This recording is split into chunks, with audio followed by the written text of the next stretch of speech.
গাজায় স্মরণকালের ইতিহাসের সবচেয়ে ভয়াবহ বর্বরতা শুরু করেছে ইসরায়েল।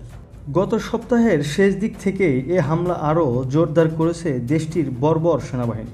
ট্যাঙ্ক, বিমান, কামানসহ অত্যাধুনিক সব মরণাস্ত্র নিয়ে ঝাঁপিয়ে পড়েছে অবরুদ্ধ জনপদের অসহায় গাজা বাসিন্দাদের ওপর। মধ্যরাত, ভোররাত, সকাল, সন্ধ্যা, দুপুর, বিকাল 24 ঘন্টা জুড়েই চলছে হামলা। পৃথিবীর বুক থেকে বিধ্বস্ত গাজাকে নিশ্চিহ্ন করতে চাইছে ইসরায়েল। গত 24 ঘন্টায় 160 টার্গেটে হামলা চালিয়েছে ইসরায়েল, নিহত প্রায় 144 জন। গত সোমবারও 1 ঘন্টায় 30 বার বিমান হামলা চালিয়েছে বর্বর ইসরায়েলি বিমান বাহিনী। শেষ খবর পাওয়া পর্যন্ত এদিন সকাল থেকে রাত পর্যন্ত 46 জন নিহত হয়েছে বলে জানিয়েছে আল জাজিরা। এদিকে গাজার বেসামরিক লোকদের অবিলম্বে গাজার দ্বিতীয় বৃহত্তর শহর খান ইউনুস ছাড়ার নির্দেশ দিয়েছে ইসরায়েলি বর্বর সেনাবাহিনী।